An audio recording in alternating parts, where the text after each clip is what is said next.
श्री येशुरूप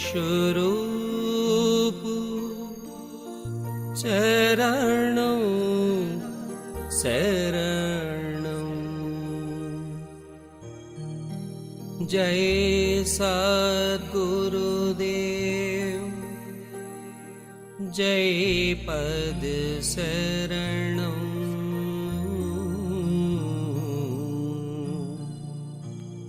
श्री येशुरूप चरणं शरणं।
किसी से प्यार होता है, किसी को से कुछ लोगों से प्यार नहीं होता।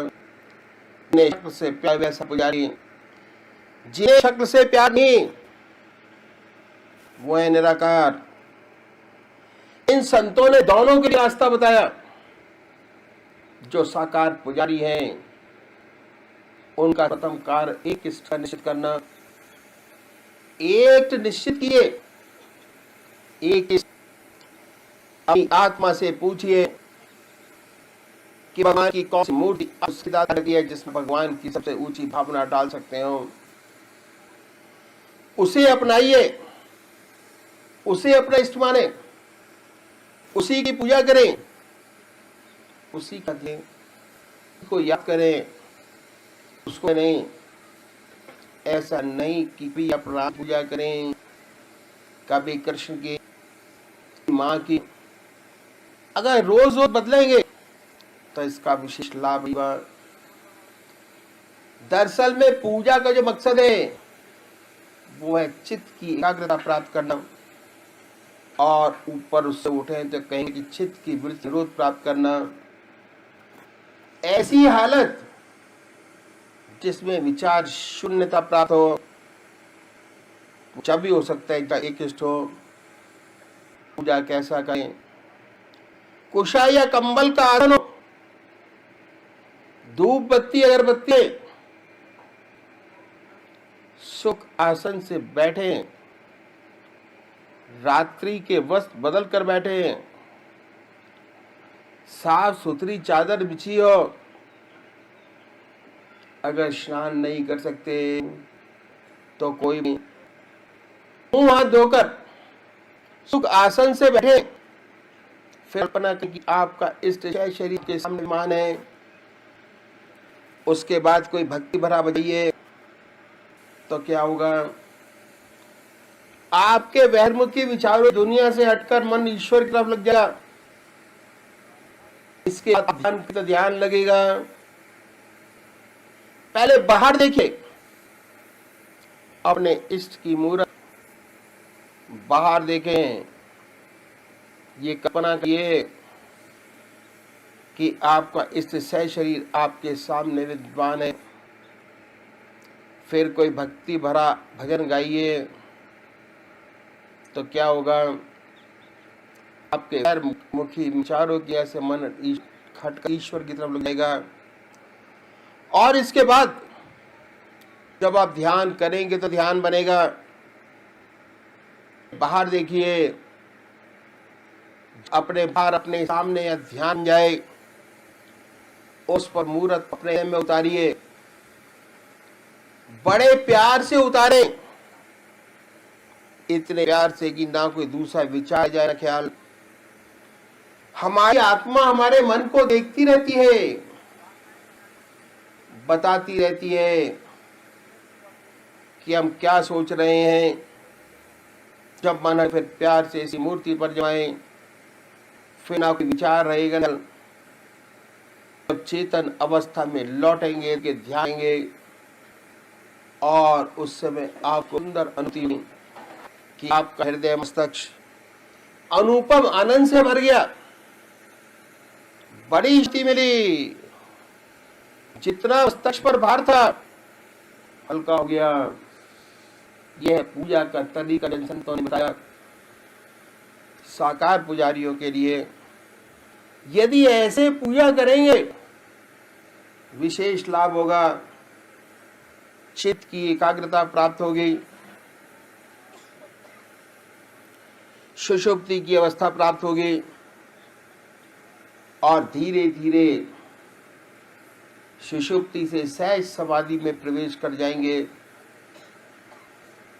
दूसरे वो भाई हैं जो निराकार भगवान के उपासक हैं, परमात्मा मूर्ति नहीं मानते, भगवान के नाम को पकड़ें और उस नाम को चुनें कि आत्मा को उससे प्यारा लगता हो। कोई ना कोई नाम से तो याद करते ही होंगे। हिंदू का नाम, मुसलमान भाई अल्लाह, सिख भाई वागुरु, क्रिश्चियन भाई क्राइस्ट चर्च। जो आपकी आत्मा को अच्छा लगे, जो आपकी आत्मा को प्यारा लगे, उसे पे आसन वही सुखासन दे। बड़े प्यार से बैठिए, हृदय की तरफ के अवस्था बनाए, ख्याल। जब आपका हृदय धुक धुक करता है, उस हार्ट बीट से जो आपके इष्ट का नाम है वो निकल रहा है। हृदय ओम ओम कह रहा है, जवान नहीं कह रही। शुरू में दिक्कत होती है, तब आप जप कर सकते हैं ओम ओम ओम। धीरे ऐसी अवस्था आती है, आपको बस स्पष्ट सुनाई दे कि हृदय से ओम की आवाज निकल रही है। ऐसी हालत पैदा होती है, ना कोई दूसरा विचार रहता है, ना ख्याल। अपने आप का होश गायब, होश नहीं रहता, अपने आप से गायब हो जाते हैं। विचार शून्य अवस्था प्राप्त होती है। जब चेतना में आते हैं तो वही सुनते, एहसास होता है अनुपम का बड़ा आनंद था। मस्तिष्क अनुपम आनंद से भर गया, शांति मिली। इन संतों ने पूजा का तरीका बताया। यदि हम ऐसे पूजा करेंगे हमें लाभ होगा, चित्त की एकता में प्राप्त होगी। धीरे धीरे हमें सुखी अवस्था सुषुप्ति समाधि में प्रवेश करेंगे। एक दिन आएगा कि हमें आत्मा का अनुभव होगा, और एक दिन ऐसा कि उससे एकाकार हो जाए, ज्योति से ज्योति मिल जाएगी। अभी एक भजन होगा। मैं क्या बताऊं तमन्नाए जिंदगी क्या है, मैं क्या बताऊं तमन्नाए जिया है। दूर आप सलामत रहें क्या है, हुजूर आप मत रहें कमी क्या है। मेरा दाम तमन्नाए नी है, और न दिल में तड़प हो आशी है। अगर न दिल में तो की आए ना दर्दी बोल तो जी क्या है। दौलत और जिंदगी क्या है, हुजूर आप सलामत रहे, कहीं क्या है मैं क्या बताऊं, तमन्ना है जिंदगी क्या है, मैं क्या बताऊं। है इसके वास्ते कौन तेरे दामन में है इस वास्ते कौन तेरे दामन में, रे गदा के लिए क्या है, रे गदा के लिए ताज़े अभी क्या है, दूर आप सलाम है, कमी क्या है, क्या बताऊं कमाए क्या है, मैं क्या बताऊं। तेरे कम के सारे जिंदगी मेरी तेरे कम के सारे जिंदगी मेरी, तेरा करम न हो शामिल तो जिंदगी क्या है, तेरा करम न हो शामिल तो जिंदगी क्या है, हुजूर आप सलामत रहें, कमी क्या है मैं क्या बताऊं, तमन्नाए जिंदगी क्या है मैं क्या बताऊं।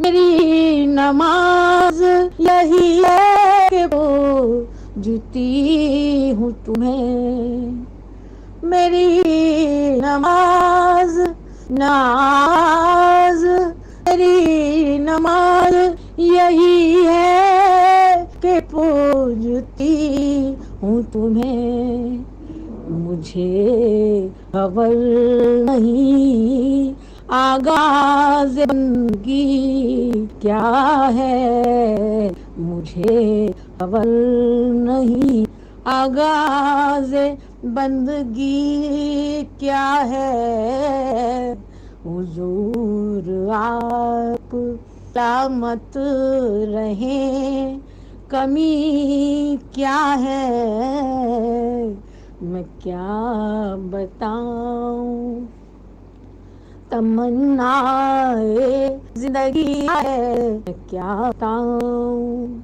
चमन के हुस्न को देखूं तो किस तरह देखूं, चमन के हुस्न को देखूं तो किस तरह देखूं, तेरे जमाल के आगे ये रोशनी क्या है, तेरे जमाल के आगे ये रोशनी क्या है, हुजूर आप सलामत रहें, कमी क्या है मैं क्या बताऊं, तमन्नाए जिंदगी क्या है मैं क्या बताऊं। फना उनकी मोहब्बत की वादियाँ देखो, फना उनकी मोहब्बत की वादियाँ देखो, जो मुझसे पूछ रहे हैं बता तेरी खुशी क्या है, जो मुझसे पूछ रहे हैं बता तेरी खुशी आए फूलत रहे कमी आए, क्या बताऊं तमन्नाए जिंदगी क्या है, मैं क्या बताऊं तमन्नाए जिंदगी क्या है, तू आप मत रहे कमी आए, क्या बताऊं तमन्नाए जिंदगी क्या है, मैं क्या बताऊं, मैं क्या बताऊं।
श्री ब्रजमोहन वचना भाग 2 परिच्छेद 3 घृणा भाव से निवृत्ति एक इष्ट में निष्ठा।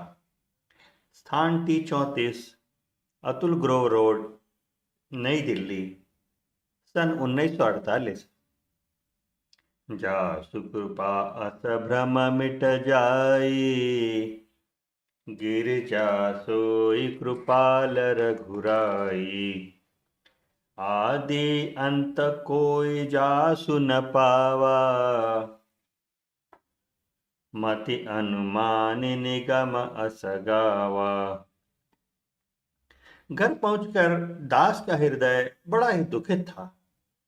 नियमानुसार सोने से पूर्व रात्रि में ध्यान कर तथा अपने को प्रभु चरणों में अर्पित कर दास सो गया। रात्रि में लगभग 2:30 बजे बड़ा ही भयंकर स्वप्न देखा। दास अपने धर्मपत्नी तथा छोटे लड़के रमेश के साथ अपने घनिष्ठ मित्र जो होम्योपैथी का बहुत शौक भी रखते हैं कि यहाँ मिलने सोशल विजिट गया है। मित्र के घर पहुंचकर धर्मपत्नी तो अंदर घर में औरतों से मिलने चली गई तथा दास अजीज रमेश के साथ बैठक में जो बाहर की ओर है अपने मित्र डॉक्टर के साथ जा बैठा। डॉक्टर दास को देख आया और बहुत खुश हुआ और बोला, आज बड़े अच्छे समय आए। आज मैं तुम्हें वह मौजा मिरेकल दिखाऊंगा जैसा तुमने कभी जिंदगी में न देखा होगा और नहीं देखोगे। दास ने कहा, क्या दिखाओगे? कोई नई होम्योपैथिक दवा घास फूस जंगल की जड़ी बूटी इकट्ठा करके बनाई होगी और दिखाने को क्या रखा है, यही करते रहते हो। डॉक्टर हंसा और बोला, घबराना नहीं, अभी दिखाता हूं। ऐसा कहकर वह घर के अंदर चला गया। थोड़ी ही देर में हाथ में एक बहुत तेज कृपाण लेकर आया और आते ही बड़े जोर से अजीज रमेश की गर्दन पर दे मारी। कृपाण लगते ही बच्चे का सर धड़ से अलग होकर भुट्टे की तरह दूर जा पड़ा। बच्चे का धड़ उठाते हुए डॉक्टर बोला, घबराना नहीं, अभी जिंदा कर दूंगा। यही तो मौजा है, मिराकल है, दिखाना है। दास बड़ा ही चकित तथा हैरान था कि डॉक्टर पागल हो गया मालूम होता है और इसी सोच में था कि अब इसे क्या करना चाहिए, धर्मपत्नी क्या कहेगी। साथ में होते हुए भी बच्चे को मरवा दिया, क्या करूं? अगर इस डॉक्टर को मार भी दूं तो बच्चा तो जिंदा होने से रहा। दास इसी सोच विचार में ही रहा कि डॉक्टर ने बच्चे के धड़ को अंदर ले जाकर मांस की बोटी बोटी कर डाली। उसके बाद कृपाण घर में अंदर छोड़कर एक बर्तन में बच्चे के मांस को लेकर बैठक में आया। दास घबरा उठा और उसे क्रोध आना ही चाहता था कि डॉक्टर फिर हंसकर बोला, बच्चा अभी जिंदा हो जाएगा, घबराओ नहीं, गुस्सा न करो, देखते जाओ। दास शांत होकर फिर सोचने लगा कि क्या करे। इतने में डॉक्टर फिर अंदर गया, एक दूसरे बर्तन में आटा लाया और फिर अंदर से एक जलती हुई अंगीठी लाया। मांस को आटे में सान कर रोटियां सेकने लगा और साथ साथ बराबर कहता जाता था कि बच्चा तुम्हारा अभी जिंदा हो जाएगा, तुम सब्र करो, देखते जाओ। दास ने कहा, डॉक्टर तुम गर्दन मारने लायक हो, तुमने कौन से जन्म की दुश्मनी निकाली है? अगर बच्चा जिंदा न हुआ तो तुम्हें भी कच्चा पीसा जाएगा। डॉक्टर फिर हंसा और 2 रोटी दास के सामने रखता हुआ बोला, इन्हें खा लो, इधर खाओ और उधर तुम्हारा बच्चा आता है। दास बड़ी परेशानी में था कि क्या करे और क्या ना करे। बातचीत से तो डॉक्टर पागल मालूम नहीं होता, चेहरा मोहरा आंखें इत्यादि सब ठीक नॉर्मल है, परंतु इसने यह क्यों किया? क्या रोटी खाने से बच्चा आ सकता है? कदापि नहीं। डॉक्टर फिर बोला, मेरा विश्वास करो, आज तक मैंने क्या कभी तुम्हें धोखा दिया है? बस यह रोटी खाओ और उधर तुम्हारा बच्चा जिंदा होता है, घबराओ नहीं। दास सोचता है अगर बच्चे के मांस खाने की रोटी से खाने से बच्चा जिंदा हो सकता है तो कोई हर्ज नहीं। दुनिया यही तो कहेगी कि अपने बच्चे का मांस खाया है, कोई बात नहीं। परंतु बच्चा जीवित हो जाएगा और फिर ऐसा विचार कर ज्यों ही रोटी का ग्रास मुंह में देने के लिए उठाया था, एक साथ सड़े मांस की बदबू से इसकी नाक तथा मुख भर गए और इसकी फौरन आंख खुल गई। आंख खुलने पर भी सड़े मांस की बदबू कम नहीं हुई। पतित दास उठा और बिजली जलाकर गुसल खाने बाथरूम में गया। जाकर मंजन से खूब मुंह साफ किया, बार बार कुल्ला किया, परंतु बदबू फिर भी कम न हुई। अब बहुत घबरा गया। वापिस आकर अपने बिस्तर पर बैठ गया और रो रो कर अखिल ब्रह्मांड नायक भगवान से प्रार्थना करने लगा, प्रभु, यह कितना पापी तथा दुष्ट है जो ऐसा बुरा स्वप्न देखा और सड़े मांस की बदबू अभी भी इसका पीछा नहीं छोड़ रही है।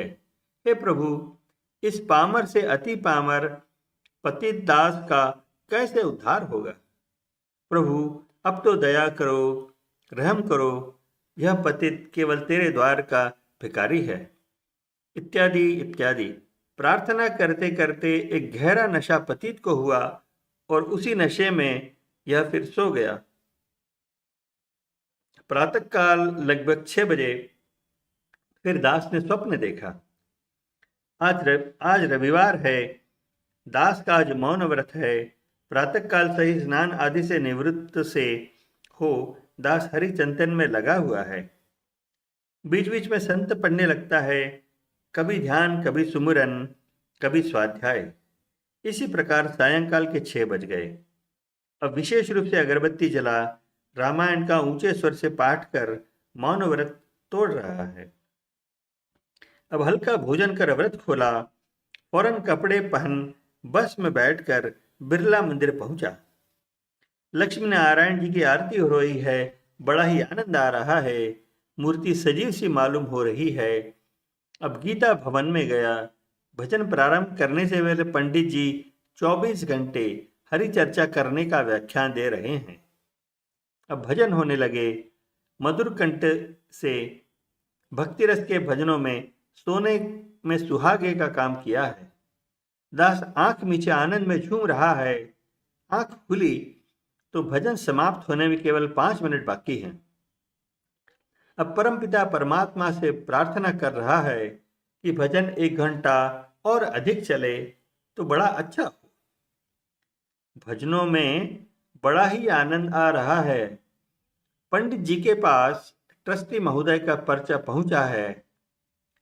पंडित जी भजन समाप्त कर अपनी सख्त ड्यूटी तथा कभी छुट्टी न मिलने वाली बात सबको बता रहे हैं कि दास के हृदय में घृणा के भाव पैदा होते हैं और जैसे ही यह चलने के लिए खड़ा होता है, स्वप्न में आवाज आती है, अरे नीच, सब में कमी देखता है, घृणा करता है, जरा अपनी ओर तो देख, तुझसे नीच कौन है जिसने अपने पुत्र का मांस खाया है। यह आवाज सुन पतित दास रो पड़ा और इधर उधर सबसे यह कहता हुआ घूमने लगा, ए दुनिया के लोगों, तुम सब इस नीच तथा पापी के मुख पर थूको। इस पामर ने अपने पुत्र का मांस खाया है। ऐसा कह कर यह पतितास घूम रहा है। बाजारों में जाता है। सब बड़े करुणा भाव से इसकी ओर देख रहे हैं, परंतु यह क्या, अब इसके मन में घृणा भाव पैदा ही नहीं होते। यह कसाई की दुकान है। कसाई मांस की बोटी बोटी काट रहा है, परंतु दास के हृदय में कोई घृणा नहीं। यह कोड़ी भीख मांग रहा है, बदन से पीक तथा लहू चू रहा है। दास के हृदय में कोई घृणा भाव नहीं। घृणा की जगह करुणा है। घृणा हमेशा के लिए लुप्त है। यह स्वप्न देखते देखते आंख खुल गई तो तकिया आंसुओं से गीला था। अब सड़े मांस के बदबू भी नहीं रही। मालिक का शुक्रिया अदा किया और परम पूजन सदगुरुदेव जी को सारा हाल मैं अपनी डायरी के लिख भेजा तथा वापसी डाक से आपका निम्नलिखित उत्तर मिला।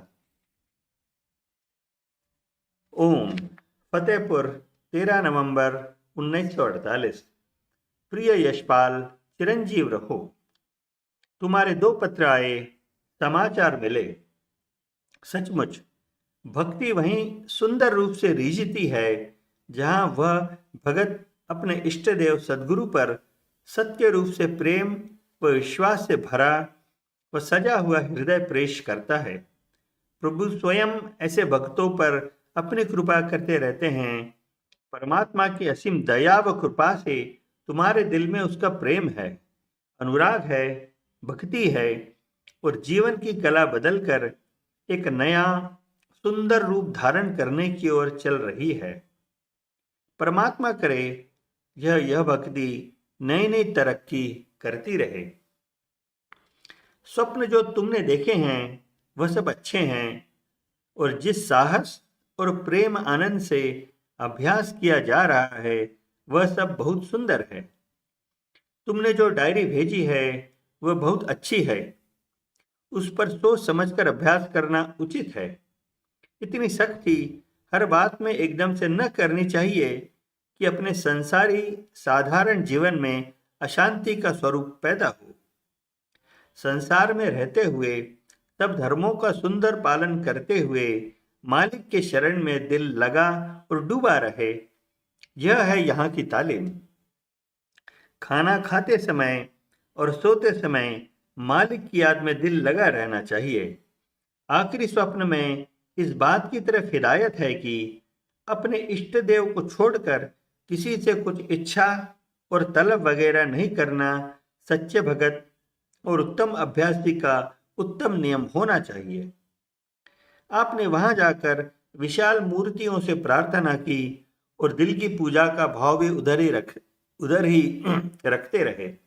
देखिए, स्त्री 3 प्रकार की होती है। नंबर 1, सदवती, पतिव्रता देवी, जो सिर्फ अपने पतिदेव का ही इष्ट परिपूर्ण रूप से कैसे सुंदर अटल प्रेम भाव से कायम रखती है और उसका मान हर जगह होता है।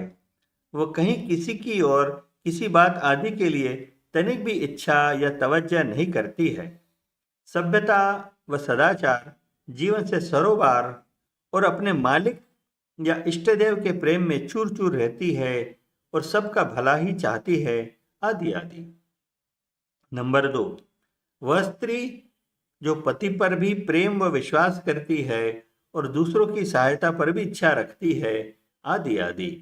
नंबर 3, वह स्त्री जो पतिदेव को अपने प्रेम का आदर्श का धोखा देकर संसार में इधर उधर आनंद व आराम की इच्छा किया करती है, आदि आदि। यही बात इस मार्ग में ठीक उतरती है। परमात्मा जिसको कुछ करना चाहते हैं, बनाना चाहते हैं, उसका किसी अपने प्रेमी या संत से नाता जोड़ देते हैं और फिर उसके सत जीवन की सुंदरता से प्रसन्न होकर उसका मान और दर्जा बढ़ाते रहते हैं, जो कि नंबर 2 या नंबर 3 के अनुसार अपने मन से विचलित होते हैं। वह उनकी निगाह में वैसे ही आएंगे चाहे वह जाहिरा कितनी सेवा भाव प्रकट करें। कभी कभी बुलंदशहर और कभी कभी समय निकालकर यहाँ सत्संग के लिए आ जाया करो, इससे बहुत लाभ होता है। बाकी सब कुशल है। राम राम। ब्रजमोहन लाल जी।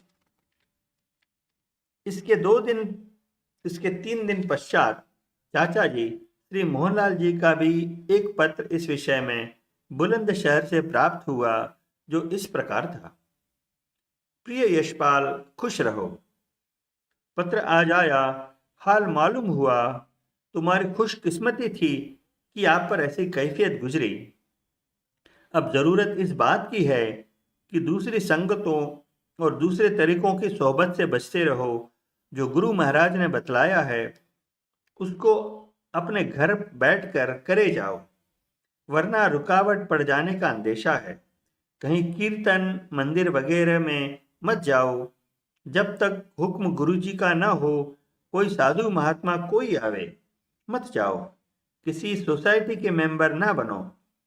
आपने दूसरी जगह जाकर संध्या की, कीर्तन में गए, मूर्तियों पर ध्यान लगाया, खराब ख्वाब देखा, यानी बच्चे का स्वप्न में मांस खाया, इसके माने यह है कि आत्मा ने उस तरीके व आनंद को कबूल नहीं किया जो सद्गुरु के मुकाबले में दस्तूर या रूप में धारण किया था। इस वक्त आपका काम यकृत ही प्रेम व विश्वास के साथ सद्गुरु से तालीम हासिल करना है। इधर उधर दौड़ धूप से दुविधा होने का डर है। फिर कोई देवता हो, महात्मा हो, वैसे ऐसे साधकों की वक़्त नहीं करते। पतिव्रता औरत का एक पति होता है, दूसरे की तरफ निगाह नहीं करती।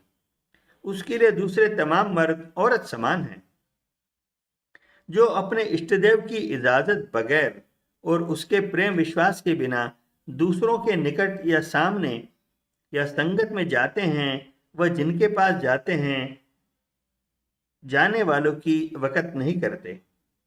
आपका और गुरु का वास्ता शौहर और पत्नी का है। गुरु पति हैं, हम पत्नी हैं। आप खामोशी से जी लगाकर अपने इष्ट पर ही प्रेम विश्वास मुस्तकिल मिजाजी से रहें, इससे ही सब कुछ मिलेगा। इधर उधर भटकते धोखा खाते न फिरना चाहिए। गुरु महाराज हरजाई शिष्य से खुश नहीं होते। तस्वीर आने पर भेजूंगा। रूपवती को दुआ, बच्चों को दुआ। रूपवती चाहे लेटकर ही करे, 15 मिनट जरूर बैठ लें। सत्यपाल को प्यार, मोहनलाल। श्री परम पूज्य सद्गुरुदेव जी ने 13 नवंबर 1948 को इसी विषय पर दास के पूजनी चाचा जी को भी निम्नलिखित पत्र भेजा था। फतेहपुर, 13 नवंबर 1948। मोहब्बे कलवी, तस्लीम व राम राम। आपके खत से समाचार मिले। अजीजी यशपाल के कई खतूत मुसफ़िल दिल्ली से आए। जज्बा पैदा हो गया था। अक्सर ऐसी दशाएं व कैफियतें गुजरा करती हैं, लेकिन इस अजीज पर ये मामलात व कृपा दृष्टि बहुत जल्द गुजरे और यह उसका भाग्य था। मालिक की कृपा दृष्टि थी। ईश्वर करे उसकी तबीयत व मोहब्बत दिन ब दिन बढ़ती व कायम रहे। ज़रूरत यह ज़रूर है कि वह दूसरी संगतों और तरीकों की सोहबतों वगैरह से ज़रा बचता रहे, क्योंकि इस वक्त किमाम पैदा हो रहा है और मालिक की दया व कृपा से ज़्यादा जोर से उठ रहा है। कहीं उसमें दूसरे तरीकों और संगत के जज्बात शामिल न हो जावें, जिससे अक्सर दौराने तालीम में शकूक और रुकावटें पैदा हो जाया करती हैं। एक खत में तहरीर है कि उसने एक जगह पर जाकर वहाँ पर संध्या प्रार्थना व कीर्तन में शामिल होकर बड़ा आनंद लिया। वहाँ पर विशाल मूर्तियाँ थी, उन पर ध्यान लगाकर उसने उनसे प्रार्थना भी की वगैरह वगैरह। और वहीं से उसकी तबीयत के खिलाफ बातचीत होना सुनकर घृणा भी पैदा हो गई और घर पर बहुत बुरा ख्वाब देखा, जिसमें अजीज मजकूर ने अपने लड़के का गोश्त भी खाया, जिससे जागने पर उसकी तबीयत पर अजहद, घृणा और दुख पैदा हुआ।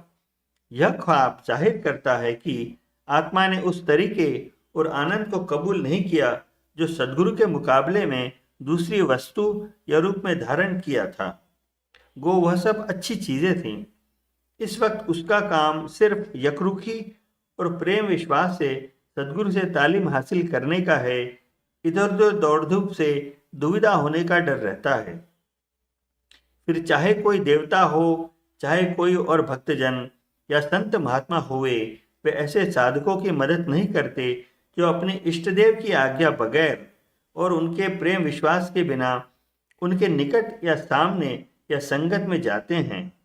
आप अजीज को समझा देवें, वह खामोशी से जी लगाकर अपने इष्ट पर ही प्रेम व विश्वास मुस्तकिल मिजाजी से रखे। इसी से सब कुछ जो होना होगा मालिक उसे बख्शेगा। इधर उधर भटकता व धोखे खाता ना फिरे। मुकुटी बाबू का भी खत आया है।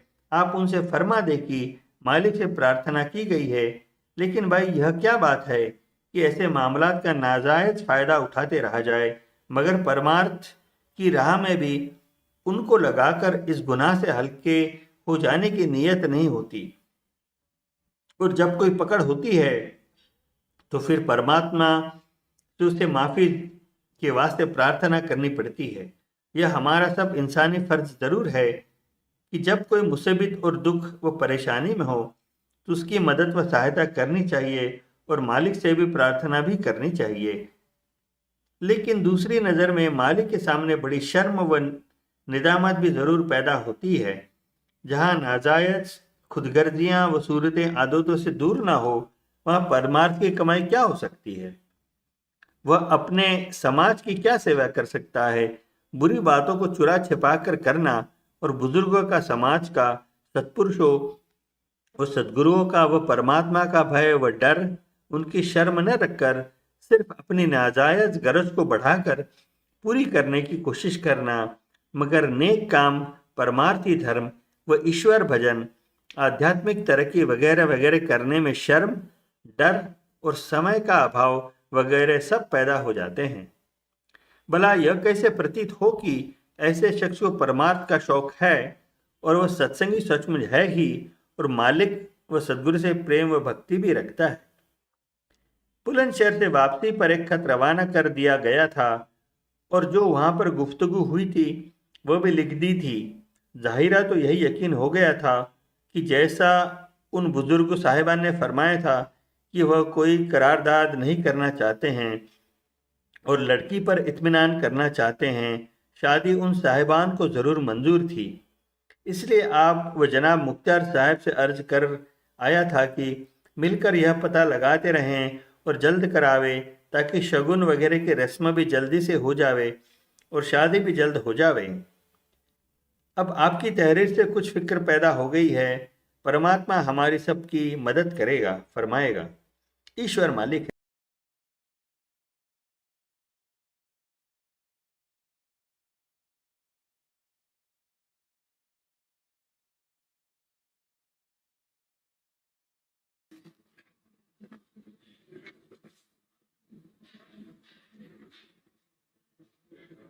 हे दीनबंधु दयालु भगवान, दुख भय संशय हरन, जगमोह जाल कराल है, आया प्रभु तेरी शरण।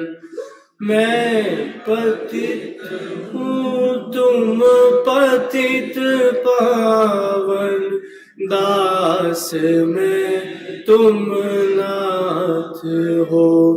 दिन रात सोते जागते प्रभु तुम हमारे साथ हो। भव जाल से अति त्रसित हूँ, करता बने होए पिता। कर जोड़ कर अति दीनता से, नाथ यह वर मांगता। गुरु के चरण में प्रेम और गुरु भक्ति मुझको दीजिए। श्रद्धा बढ़े गुरुदेव में, ऐसा अनुग्रह कीजिए। सर्वस्व अर्पण कर सकूं, प्रीति बढ़े गुरुदेव पर। जो ही भूमि पर गुरु चरण हो, आंखें बिछाऊं गौर कर। बोलूं तो गुरु चर्चा करूं, और मौन पर गुरु ज्ञान हो। सोते में गुरु का स्वप्न हो, जगते में गुरु का ध्यान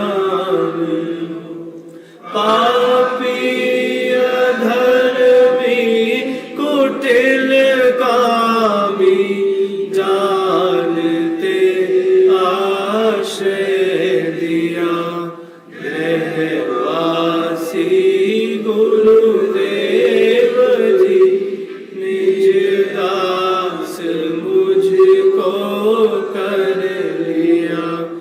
अंतिम विनय है आपसे पूर्ण गुरु पूर्ण पिता, तव चरण पर हो शीश जिस दिन, प्राण हो तन से जुदा। हे दीनबंधु दयालु भगवान, दुख भय संशय हर, जग मोह जाल करार है, आया प्रभु तेरी शरण।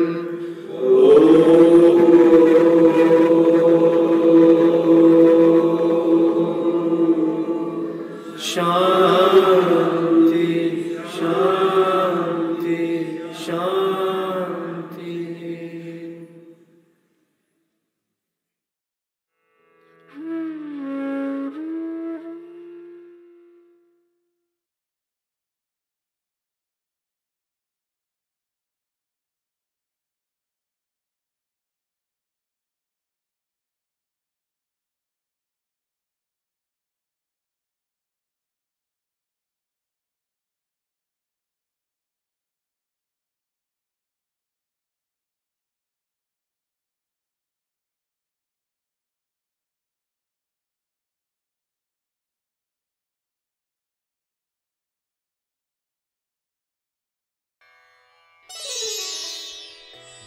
अनमोल वचन अखिल भारतीय संतमत सत्संग के संस्थापक और गृहस्थ में आनंद योग के जनक परम संत महात्मा परम पूज्य श्री यशपाल जी महाराज अर्थात परम पूज्य भाई साहब जी द्वारा प्रतिपादित इन अनमोल वचनों का पालन करना अति आवश्यक है।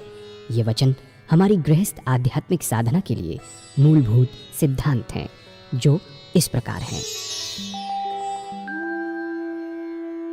हम दुनिया की हर चीज की कीमत आंकते हैं, अपने मानव जीवन की कीमत भी जानें व परमात्मा की प्राप्ति हेतु साधना करें।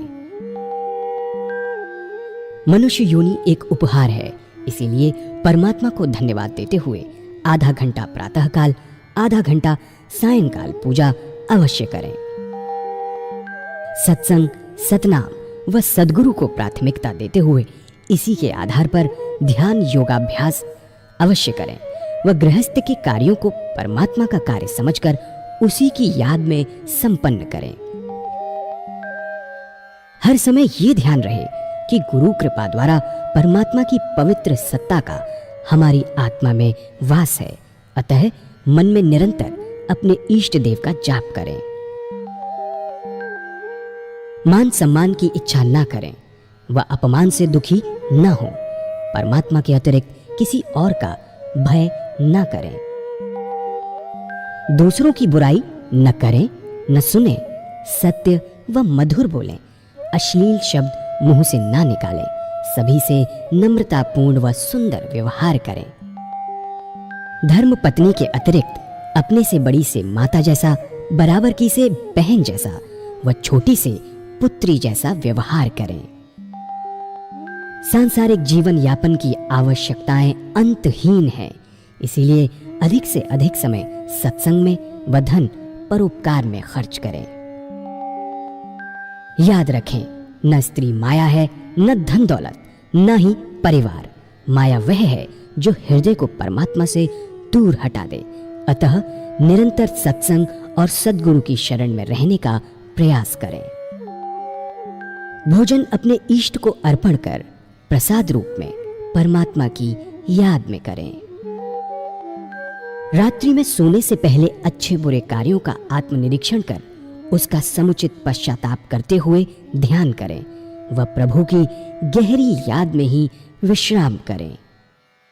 परमात्मा तू ही है, तेरी इच्छा पूर्ण हो।